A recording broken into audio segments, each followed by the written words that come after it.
สวัสดีครับผมแม็กติวออฟซิมนะครับวันนี้จะพามาดูวิธีเซตอัพตัวอุปกรณ์ Fanatec เบื้องต้นก่อนที่เราจะไปต่อเพื่อเล่นเกมกัน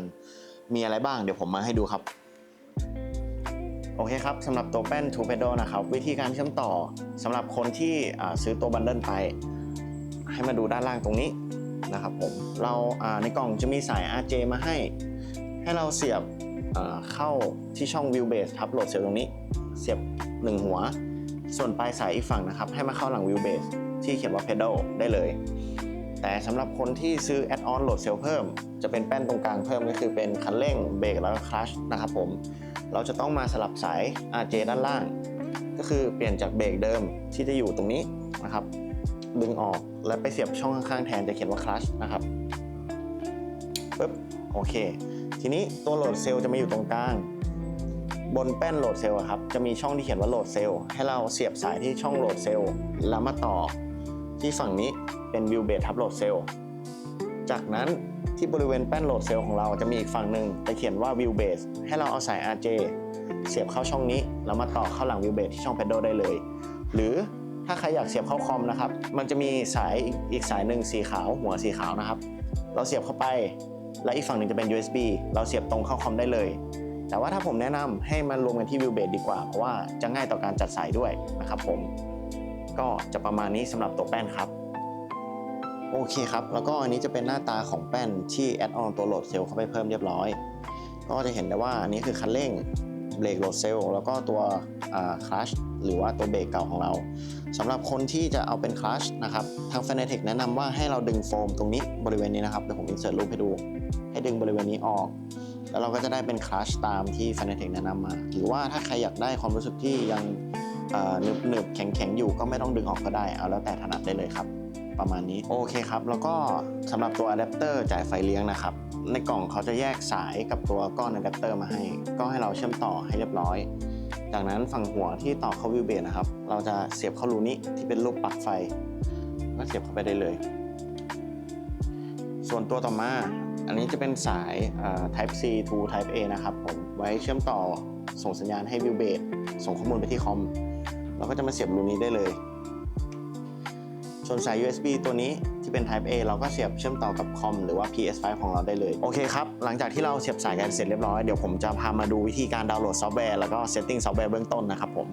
ก็เดี๋ยวเราจะเข้าไปที่เว็บไซต์ Fanatec นะครับผมจะใส่ลิงก์ไว้ให้ใน description ด้านล่างนะ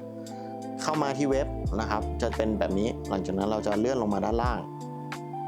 หาคำว่า Fanatec App นะครับแบบนี้โอเคเรากดดาวน์โหลด now ได้เลยหลังจากที่ดาวน์โหลดเสร็จเราสามารถกดติดตั้ง install ได้ตามปกติเลยนะครับผมเมื่อเรา install เสร็จแล้วนะครับเราจะเปิดหน้าโปรแกรมขึ้นมาไอคอนแบบนี้คลิกขึ้นมาได้เลยโอเคมาถึงหน้าแรกนะครับผมเดี๋ยวเราเอาสาย USB นะครับตัวนี้ที่ไว้เชื่อมต่อเราเสียบเข้ากับคอมได้เลยหลังจากนั้นเราก็เปิด Wheelbase เวลา connect กับตัวคอมพิวเตอร์ PC นะครับผมให้ใช้เป็นไฟสีแดงแต่ว่าถ้าเป็น PlayStation ให้เป็นไฟสีน้ำเงินนะครับโอเคนี่เปิด Wheelbase เรียบร้อยจะสังเกตได้ว่าตัวแสงเมื่อกี้ครับมีความสว่างมากขึ้นแล้วก็เราสามารถกดเข้าไปได้แล้วที่ตัว Wheelbase แบบนี้เบื้องต้นเราจะเข้าไปที่ Wheelbase ก่อนนะครับเพื่อดูว่าเขาเชื่อมต่อหรือยังโอเคถ้าเชื่อมต่อแล้วจะได้หน้าตาเป็นแบบนี้นะครับผม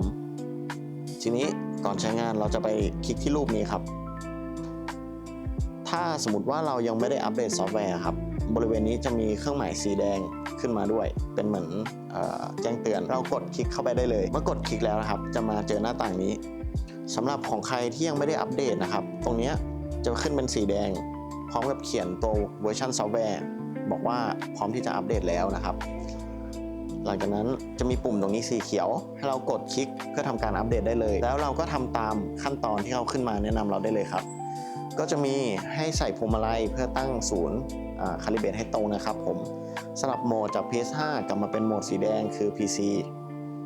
แล้วก็อัปเดตตัวเฟิร์มแวร์ของพวงมาลัยเมื่อเราอัปเดตเสร็จแล้วนะครับที่หน้านี้ทุกอย่างจะขึ้นว่า firmware is up to date สีเขียวแบบนี้เลยของทุกอุปกรณ์ที่เราเสียบนะครับแต่จุดสำคัญก็คือเวลาเราอัปเดตซอฟต์แวร์ของทางแบรนด์ Fanatec นะครับให้เราทำการอัปเดตแต่ละชิ้นแยกกันหมดเวลาจะอัปเดต Wheelbase ให้ถอดตัวสายที่เป็น Pedal หรือว่า Gear Shifter Handbrake ออกให้หมดนะครับผมให้เหลือแต่ Wheelbase อย่างนี้แล้วก็อย่าเพิ่งเสียบพวงมาลัยหลังจากนั้นเราค่อยเข้าไปอัปเดตเมื่ออัปเดต Wheelbase เสร็จ ต่อมาเขาจะให้เราอัปเดตพวงมาลัยก็คือให้เราเสียบพวงมาลัยเข้าไปก็คือทำตามขั้นตอนส่วนในตัวของลูกค้าที่ซื้อแป้นเป็นตัวโหลดเซลล์ไปหรือที่ใช้เป็นตัว Fanatec ของ V3 V2 V3 นะครับผมจะมีสายที่ให้มาในกล่องที่จะเป็นหัวฝั่งหนึ่งเป็นสีขาวและฝั่งหนึ่งเป็น USB ให้เราเสียบตัวนั้นอัปเดตแยกเข้ากับ PC ได้เลยทำขั้นตอนเดียวกันนะครับอย่าอัปเดตพร้อมกันเด็ดขาดอย่าเสียบค้างไว้อันนี้สำคัญมากนะครับเพราะว่ามันจะเกิดการช็อตหรือว่าเออร์เลอร์ได้นะครับก็อัปเดตเสร็จก็จะประมาณนี้นะครับสำหรับตัวโปรแกรมเราสามารถมาตั้งเซตติ้งตัว Wheelbase ได้นะครับตรงนี้โอเคแล้วก็เดี๋ยวผมจะทดสอบให้ดูว่ามีฟังก์ชันอะไรบ้างแล้วก็ในการเสียบพวงมาลัยให้สังเกตพินด้านหลังดีๆนะครับผมจะเป็นรูปตัว A ให้ดูกับฝั่ง Wheelbase ให้ตรงกันด้วยอย่าเสียบผิดไม่งั้นตัวพินมันจะเกิดความเสียหายนะครับผมอ่านตรงแล้วก็เสียบเข้าได้เลยแบบนี้นะครับโอเคตรงนี้ก็จะดีเทคตรงพวงมาลัยเราขึ้นมาแล้วก่อนเล่นเกมให้เราทำการเช็คนะครับทุกปุ่มว่าติดหมดทำงานหมดหรือเปล่านะครับแบบนี้ทำไปเรื่อยๆนะครับแล้วก็ที่บริเวณด้านล่างตรงนี้จะมีdisplay test ให้เรากดแล้วก็สังเกตที่พวงมาลัยของเราว่ามีหน้าจอแสดงขึ้นมาหรือเปล่าสีถูกต้องไหมนะครับให้กดเทสทุกอันส่วน view calibration โทษครับส่วน view vibration ตัวนี้จะเป็นระบบสั่นที่พวงมาลัยของตัว F1 เขาให้มาให้เราจับแล้วเรากดนะครับเราจะรู้สึกว่ามันมีการสั่นโอเคต่อไป view base ก็จะมีตัว force feedback ให้เทนนะครับแล้วกดได้เลยตัว view base ก็สั่นแบบนี้โอเคหลังจากเทสเสร็จถ้าทุกอย่างทำงานปกติถูกต้องหมดนะครับเราก็สามารถเข้าเกมเล่นได้เลยหรือสำหรับคนที่เล่นกับ PS5 เอาก็ปิดหน้าจอนี้แบบนี้ได้เลยแล้วก็ถอดสายนะครับแล้วไปเชื่อมต่อกับ PS5 หลังจากนั้นให้กดเปลี่ยนโหมดได้เลยเป็นสีน้ำเงินแค่นี้ก็พร้อมเล่นแล้วครับ